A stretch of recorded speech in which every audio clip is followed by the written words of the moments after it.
बिस्मिल्लाहिर्रहमानिर्रहीम। अस्सलाम वालेकुम। आज 23 दिसंबर बरोज़ बुध हम बात करेंगे पीडीएम जलसा के हवाले से। पीडीएम लीडर के ख़िलाफ़ बगावत का मुकदमा दर्ज करने के लिए अदालत में दरख्वास्त जो फाइल की गई तो उस पर अदालत ने इन पर्सन तलब कर लिया है। उसके ऊपर भी हम बात करेंगे। सलीम मांडवीवाला और शहजाद अकबर की आपस में आज जो बात हुई है और जो आज झगड़ा हुआ है और जो एक दूसरे को ललकारा गया है उसके ऊपर भी हम बात करेंगे। आईनी तरमीम के हवाले से बड़ी दिलचस्प चीज़ें सामने आई हैं और जो लोग ये कह रहे थे कि बग़ैर तरमीम किए आइन में ये कुछ नहीं कर सकते, अटारनी जनरल ऑफ पाकिस्तान ने और फ़रोग नसीम ने वो रास्ता निकाला है कि जिसके बाद जो है वो अपोजिशन और वो लोग जो ये समझ रहे थे कि शायद हमारी मिन्नत तरले के बग़ैर ये कुछ नहीं कर सकते, अब ये उम्मीद लग गई है। मैं आपके साथ शेयर करूंगा कि अब अगर इसमें तरमीम की इजाज़त, उस एक कानून में तरमीम की इजाज़त मिल जाए तो आइन में तरमीम की ज़रूरत भी नहीं रहेगी। ये बड़ा ही एक खूबसूरत और एक दिलचस्प जो है आज रेफरेंस फाइल किया गया है, सदारती रेफरेंस जो एडवाइस लेने के लिए, वो भी मैं आपके साथ शेयर करूंगा। और मौलाना फजल रहमान के हवाले से जो मौलाना का और आसफ जरदारी का आपस में मामलात ख़राब हो चुके हैं जिसकी वजह से मौलाना जो है वो बेनज़ीर की बरसी में भी शिरकत नहीं कर रहे, उसके ऊपर भी आखिर में हम बात करेंगे। पहले हम बात कर लेते हैं आइनी तरमीम के हवाले से। आइन की जो तरमीम थी और इसमें यह कहा जा रहा था कि अगर आइन में तरमीम की जाएगी तो आइन में तरमीम के लिए 2/3 मेजॉरिटी चाहिए और इमरान खान के पास 2/3 मेजॉरिटी नहीं है, तो वो सीक्रेट बैलेट से ओपन बैलेट की तरफ कैसे जाएंगे। ये एक बड़ा अहम मसला था जिसके ऊपर अदालत को, सुप्रीम कोर्ट को इन्वॉल्व करना बड़ा ज़रूरी था।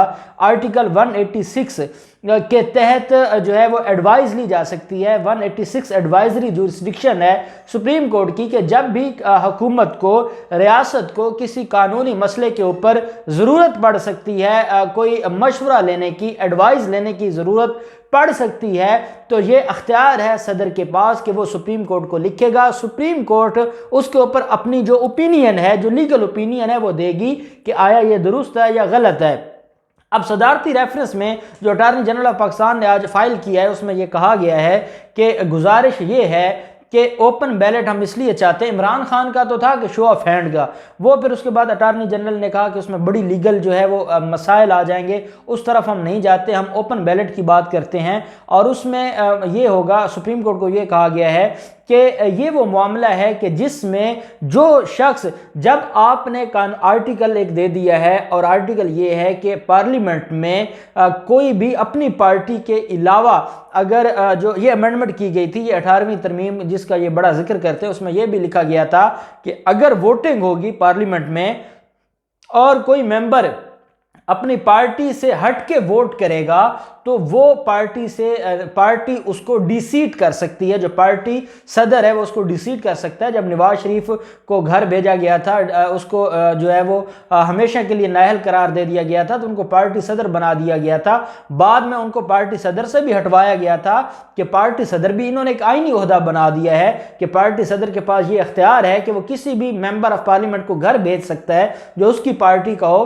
तो अब जब ये तरमीम 18वीं तरमीम में ये लेकर है तो सुप्रीम कोर्ट में यह कहा गया कि जब अगर कोई अपनी पार्टी से हटकर कोई देता है तो उसका मतलब है कि ये तरमीम आई हुई है। अब अगर सीक्रेट बैलेट है तो पता नहीं चलता कि किसने किसको वोट दिया है और फिर पार्टी अपने लोगों के खिलाफ कार्रवाई नहीं कर सकती। इसलिए ओपन बैलेट हो ताकि दूध का दूध और पानी का पानी हो, करप्शन से जान छूटे, जो वहां पर हार्स जो घोड़े खरीदे जाते हैं उससे जान छूटे। और साथ ये कहा गया है कि हम आईनी तरमीम के बगैर, देखें सुप्रीम कोर्ट को आईनी तरमीम तो नहीं कर सकती ना, सुप्रीम कोर्ट को यह कहा गया है कि हम आईनी तरमीम के बगैर इलेक्शन एक्ट 2017 कौन दे के गया था, नवाज शरीफ और नून लीग देकर गई थी। इलेक्शन एक्ट 2017 के सेक्शन 122 सब सेक्शन 6 में अगर हम तरमीम कर लें और उस जो एक्ट है, देखें एक्ट में आपको 2/3 मेजॉरिटी नहीं चाहिए। अगर उस एक्ट में आपको जो अमेंडमेंट करके ओपन बैलेट का अगर आप उसमें शिक डाल देते हैं और आप आईनी तरमीम को नहीं छेड़ते, तो क्या ये कानूनी तौर पर ठीक होगा या गलत होगा? सुप्रीम कोर्ट से ये पूछा गया है कि हम बगैर आईनी तरमीम किए इलेक्शन एक्ट 2017 में उस सेक्शन में तरमीम कर दें तो क्या उससे काम चल सकता है ओपन बैलेट के हवाले से या नहीं चल सकता? ये पूछा गया। ये सिंपल सी बात है कि आईनी तरमीम से हम बच जाएं और हम इलेक्शन एक्ट 2017 में तरमीम कर दें, और उस तरमीम के लिए हमें इनकी मिन्नत तरला नहीं करना पड़ेगा और वो हम इजीली कर सकेंगे और हम इसको फ्री एंड फेयर इलेक्शन करवा सकते हैं। ये रेफरेंस फाइल किया गया है, जो मैं समझता हूं कि बड़ी दिलचस्प बात है। आईनी तरमीम से भी बच जाएंगे और ये मामला भी हल हो सकता है अगर सुप्रीम कोर्ट एडवाइस देती है कि आप ऐसा कर लें। दूसरी तरफ जो मामला है शहजाद अकबर का और सलीम मांडवी वाला का।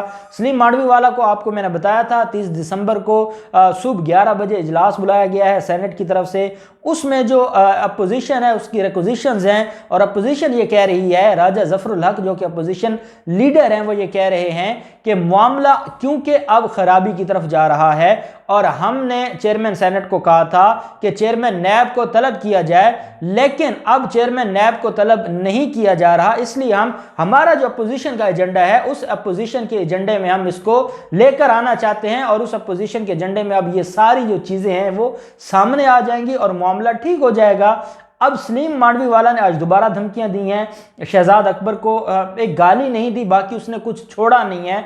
शहजाद अकबर के बारे में ये कहा है कि वो कौन होते हैं हमें पूछने वाले, हम बिजनेसमैन हैं, हम बिजनेस करते हैं, दरामदाद का या बरामदाद का पूछना ये चेयरमैन नैब का काम नहीं है, वो क्यों बिजनेसमैनों को बुलाता है। अब सलीम मांडवी वाला को क्योंकि इनके खिलाफ एक इंक्वायरी शुरू हुई है और ये डिप्टी चेयरमैन है, जब इनसे सवाल पूछा जा रहा है तो ये पूछा जा रहा है कि ये जो वो जाली बैंक अकाउंट्स केस है, सुप्रीम कोर्ट के कहने पर इसकी तफ्तीश नैब को दी गई थी। अब ये डिप्टी चेयरमैन सेनेट है, ये पब्लिक ऑफिस होल्डर है, ये सिर्फ बिजनेसमैन नहीं है। और जब ये कोई फ्रॉड करेगा, जब ये कोई टैक्स चोरी करेंगे, ये कोई इलीगल ट्रांजैक्शंस करेंगे तो इनसे पूछा जाएगा being a public office holder. अब ये छुपना चाहते हैं जो बिजनेस कम्युनिटी है उसके पीछे, और उसके पीछे अब ये छुप नहीं रहे और इनके खिलाफ कार्रवाई दिन ब दिन बढ़ती जा रही है। और यही वजह है कि शहजाद अकबर ने इनको आईना दिखाया और शहजाद अकबर ने यह कहा है कि आपको ये जेब नहीं देता कि आप एक पार्लियामेंटेरियन हैं और आप किसी इदारे को गालियां दें, किसी इदारे के ऊपर आप इस तरह की बातें करें, या आप किसी इदारे को सेनेट में बुलाएं। सेनेट आपके केसेस के मुतालिक मामला नहीं है। हम मानते हैं for the sake of arguments हर जो हुक्म है या जो हर इंक्वायरी है नैब की वो दुरुस्त नहीं हो सकती, लेकिन उसका एक लीगल प्रोसेस है। आप उस इंक्वायरी को चैलेंज करें हाई कोर्ट में, जो कोर्ट ऑफ लॉ है वो देखेगी कि जो नैब काम कर रहा है वो ठीक है या गलत है। कोर्ट ऑफ लॉ में तो आपके वकील को जब यह कहा गया कि 136 सफ़हात पर मुश्तमिल आपके खिलाफ जवाब आया है नैब की तरफ से और आप कहते हैं कि हमें लंबी तारीख दें, और जज मोहम्मद बशीर ने आपसे कहा कि क्यों आप डर गए हैं ये जवाब देख के, तो कोर्ट ऑफ लॉ में तो आप जाते नहीं हैं। पार्लियामेंट में आप कहते हैं कि आप उनको बुला लें और आप उनको जलील करें ताकि ये मामला जो है ये खराबी की तरफ जाए।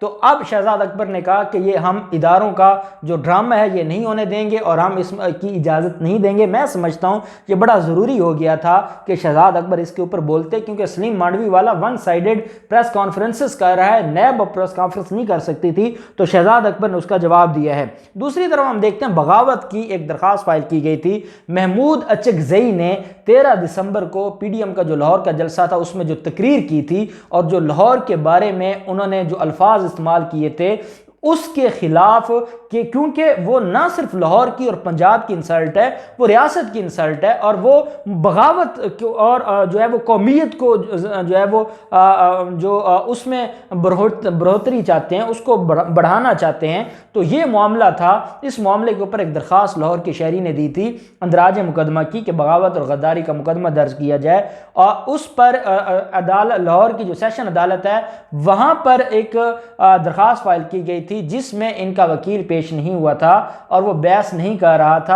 आज अदालत ने, सेशन जज साहब ने महमूद अचकजई को अगली तारीख पर इन पर्सन तलब कर लिया है कि वो आएँ और अब यहाँ आकर अदालत को बताएं कि क्यों ना आपके खिलाफ गद्दारी का मुकदमा दर्ज किया जाए और आपके खिलाफ जो दरख्वास्त है इसको क्यों ना मंजूर किया जाए। ये नोटिस भेजा है आज महमूद अचकजई को मैं समझता हूँ इस मेंटेलिटी के लोग, चाहे महमूद अचकज़ई की जो तकरीर है जो क्वेटा में या जो तकरीर लाहौर में है, ऐसे लोगों के खिलाफ ज़रूर कार्रवाई होनी चाहिए। और जहाँ रियासत मुखालिफ एजेंडा मौलाना फजल रहमान का और मरीम नवाज़ का, उसके ऊपर भी ज़रूर बात होनी चाहिए। और अयाज सादे के खिलाफ आज तक गद्दारी का जो रेफरेंस फाइल होना था वो नहीं हुआ, तो ये हमारे इदारों को चाहिए कि इसके ऊपर ज़रूर एक्शन लें, नहीं तो हर कल दूसरा आदमी इदारों के खिलाफ या रियासत के खिलाफ बोलना शुरू कर देगा, ना हक बोलेगा, तो इसके ऊपर ज़रूर जो है पूछ गुछ होनी चाहिए। अब आखिरी जो इसमें मामला है वो ये है कि जो लाड़काना के सदर हैं JUIF के, उन्होंने आज कहा है कि मौलाना फजल रहमान